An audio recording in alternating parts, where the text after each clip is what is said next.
வணக்கம். தமிழர்களுடைய வாழ்வியலை பற்றிய ஒரு சங்க இலக்கிய பாடலில் நான் படித்த ஒரு கருத்தை உங்களோட பகிர்ந்துக்க வந்திருக்கேன்.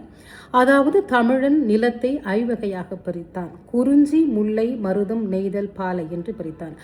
ஐவகை நிலத்திலும் வாழ்ந்து கொண்டிருந்த மக்கள் ஒரே மாதிரியான உடை உடுத்திருந்தார்களா என்று கேட்டால் நிச்சயமாக இல்லை. ஒவ்வொரு நிலத்திற்கும் ஒவ்வொரு விதமான சீதோஷ நிலை நிலவிருக்கும் அல்லவா? அதனால ஒவ்வொரு நிலத்திலும் ஒவ்வொரு விதமான உடை தான் அவங்க உடுத்தியிருக்கிறாங்க. இப்போ மருதம் நிலத்தில் நடக்கிற ஒரு நிகழ்வு. மருதம் நிலத்தில் முக்கியமாக பருத்தியினாலான உடைகளை தான் உடுத்தி இருந்திருக்காங்க. அங்கே பார்த்தீங்கன்னா ஒரு அழகான நந்தவனம். நந்தவனம் அப்படின்னு சொன்னாலே தென்றலுக்கு குறைவே இல்லை. நல்ல இதமான தென்றல் வீசி கொண்டிருக்கிறது.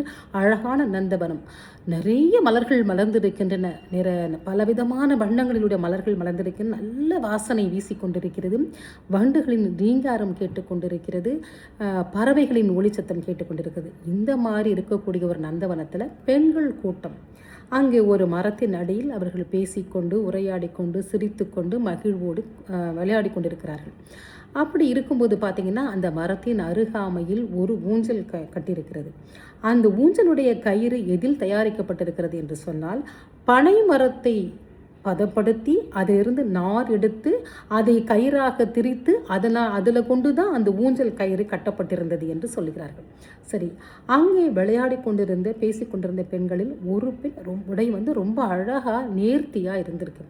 சங்க இலக்கிய பாடல் ஒன்று சொல்லுது, இந்த உடை நேர்த்தியை எப்படி அவள் எந்த முறையில் அவள் செய்தாள் அப்படின்னு பார்த்தீங்கன்னா, நமக்கு தெரியாத ஒரு முறையெல்லாம் இல்லை. நம்முடைய வழக்கத்தில் இப்பவும் இருக்கிற ஒரு முறை என்னன்னு பார்த்தீங்கன்னா, கஞ்சி அரிசி கஞ்சியை போட்டு நிழல்லையே ஊற வச்சு அதை நிழல்லையே காய வச்சு அந்த பருத்தி உடையானது பதப்படுத்தப்பட்டிருந்தது. அந்த உடையில் நிறைய பூ போட்டிருந்தது அந்த உடையானது அப்படின்னு சொல்லியிருக்காங்க.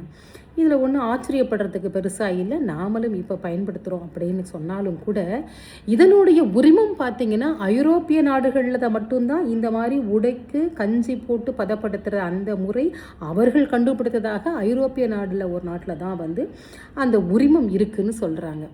இல்லையே, எத்தனையோ ஆண்டுகளுக்கு முன்னாடி தமிழில் சங்க இலக்கியத்தில் பெண்கள் இந்த மாதிரியான உடையை பதப்படுத்தப்பட்டு நேர்த்தியான உடை உடுத்தியிருந்தார்கள் என்று சங்க இலக்கிய பாடல்கள் சொல்லுது இல்லையா?